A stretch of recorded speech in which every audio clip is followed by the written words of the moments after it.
प्रभु, कलयुग का अंत कब होगा? कलयुग का अंत निकट है पार्थ। कल्कि पुराण और गरुड़ पुराण में ऐसी बातें लिखी गई हैं जो आपके रोंगटे खड़े कर सकती हैं। कलयुग के अंत की दृष्टि केवल कल्पना करने से ही मनुष्य का मन भय और आश्चर्य से भर सकता है। यह युग इतना भयावह होगा कि यह आपके दिल को डोर कर रख देगा। लेकिन यह कोई काल्पनिक कहानी नहीं, बल्कि हकीकत है। इन पवित्र ग्रंथों में लिखी गई बातें हमें आने वाले समय की भयंकर सच्चाई से अवगत कराती है। यही कारण है कि विद्वान अक्सर कहते हैं कि इन शास्त्रों का अध्ययन केवल आस्था का विषय नहीं, बल्कि चेतावनी है, ताकि हम वर्तमान में अपने आचरण को सुधार सकें। आज हम इन्हीं के बारे में विस्तार से जानेंगे और आपको बताएंगे। हमारा निवेदन है, साथ बने रहें कलयुग के अंत की कहानी को, कि इस जानकारी को अंत तक देखें। और हमारे जानने से पहले आइए कुछ उन पहलुओं को समझते हैं जो सृष्टि के चक्र को समझने में महत्वपूर्ण है। इन 4 युगों, सतयुग, त्रेता युग, द्वापर युग और कलयुग के बीच का अंतर ही हमें यह समझने में मदद करता है कि क्यों समय के साथ और पाप व अधर्म का प्रभाव बढ़ता जाता है।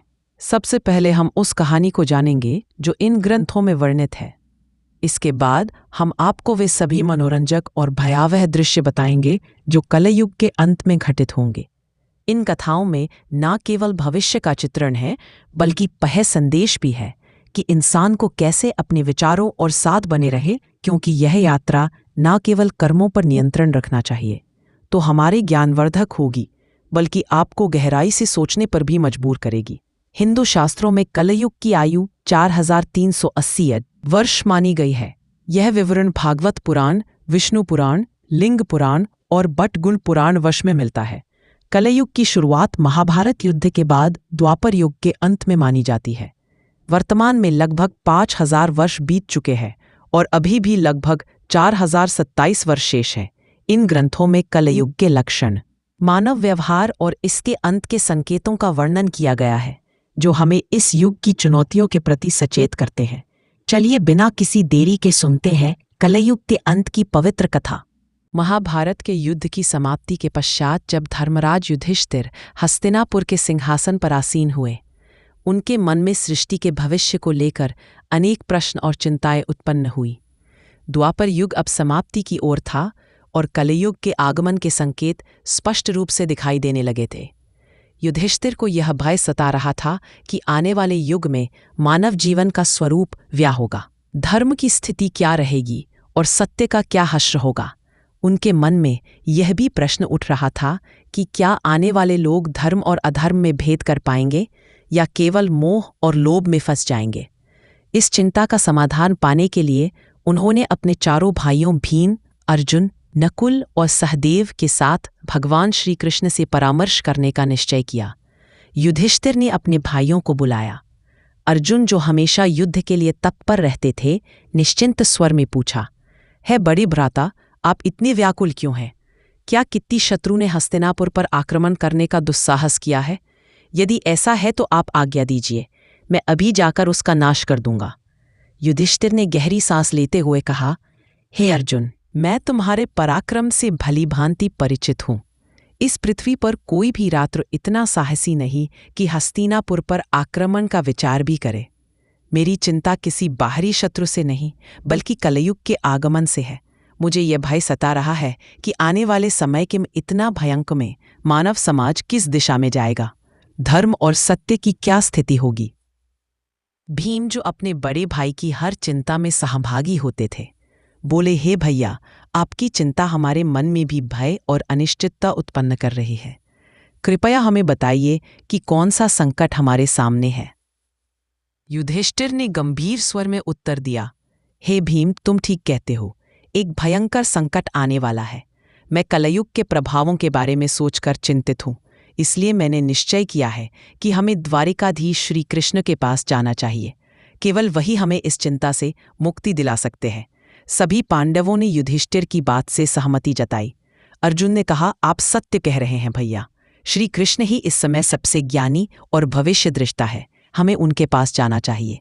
भीम ने भी उत्साहपूर्वक कहा, हे धर्मराज, मैं आपके साथ हूँ। नकुल और सहदेव ने की तुरंत हामी भरते हुए कहा, यह निर्णय ही सबसे उचित है।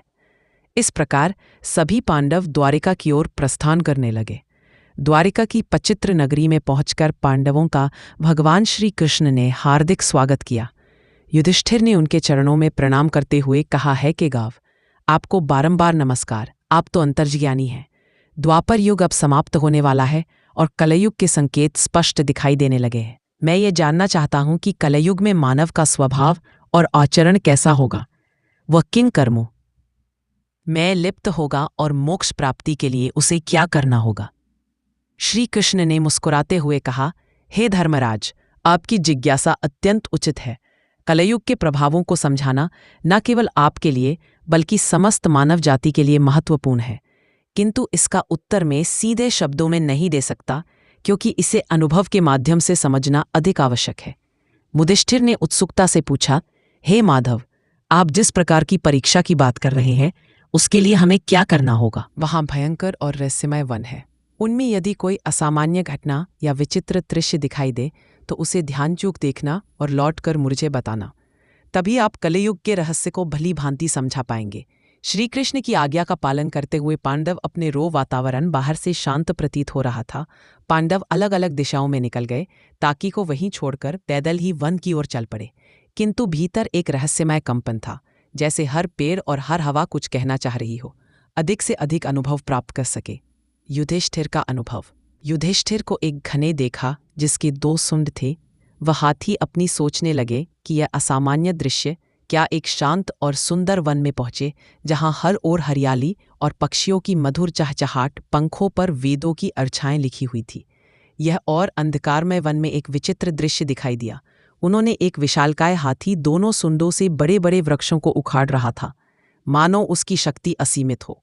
युधिष्ठिर यह देखकर आश्चर्यचकित हो गए और संकेत दे रहा है। अर्जुन का अनुभव। अर्जुन वातावरण को सुखद बना रही थी। इस शांति के बीच उन्होंने अचानक एक विचित्र दृश्य देखा। उनके सामने एक विशाल पक्षी था, जिसके इतना भयंकर कुलरान पक्षी दिखने में पवित्र और ज्ञान का प्रतीक लग रहा था, किंतु उसी समय उसने मृत जीवों का मांस खाना शुरू कर दिया। अर्जुन यह देखकर गहरे विचार में पड़ गए और सोचा, यह कैसा विरोधाभास है। एक और पवित्र वेदों का ज्ञान और दूसरी ओर हिंसा, मांसाहार। भीम का अनुभव। भीम एक हरे भरे चारागाह में पहुंचे, जहां गायों का बड़ा झुंड विचरण कर रहा था। यहां उनकी दृष्टि एक अद्भुत किंतु पीड़ादायक दृश्य पर पड़ी।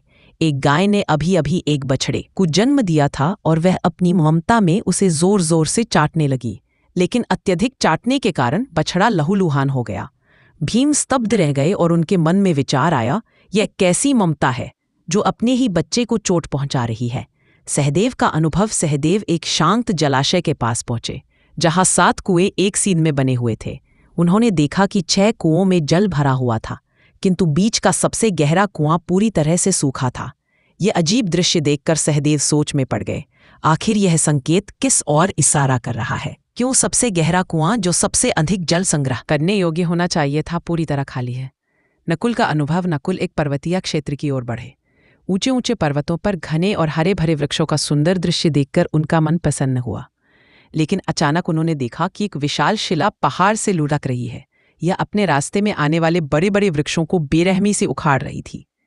किंतु जैसे ही वह शिला एक छोटे से नन्हे पौधे के पास पहुंची, अचानक वहीं रुक गई। नकुल यह देखकर विस्मित रह गए और सोचने लगे कि यह छोटा सा पौधा इतनी विशाल शिला को कैसे रोक पाया। शाम होते ही पांडव अपने अपने अनुभव लेकर वन से लौटे और श्री कृष्ण के पास पहुंचे।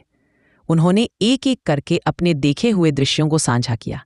युधिष्ठिर ने कहा, हे प्रभु, मैंने एक 2 सूंडों वाला हाथी देखा।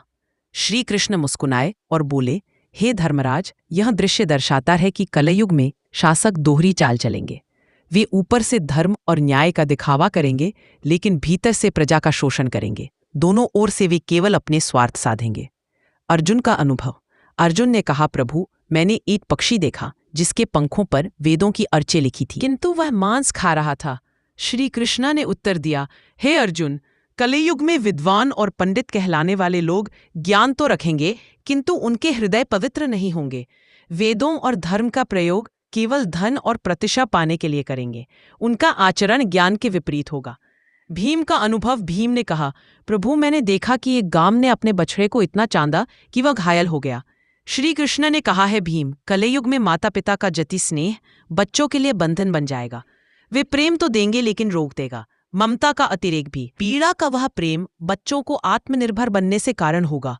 सहदेव का अनुभव। सहदेव ने कहा, प्रभु मैंने 7 कुओं में से देखा कि बीच का सबसे गहरा कुआं पूरी तरह सूखा था, जबकि बाकी 6 कुओं में पानी भरा हुआ था।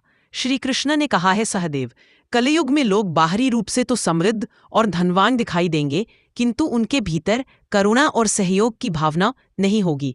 पड़ोस में कोई भूखा प्यासा भर भी रहा होगा, तब भी लोग आंख मूंदकर अपने स्वार्थ में डूबे रहेंगे। यह स्वार्थ परता ही कलयुग की सबसे बड़ी पहचान होगी। नकुल का अनुभव। नकुल ने कहा, प्रभु मैंने एक विशाल शिला को पहाड़ से लुढ़कते देखा, जो अपने मार्ग में आने वाले बड़े बड़े वृक्षों को उखाड़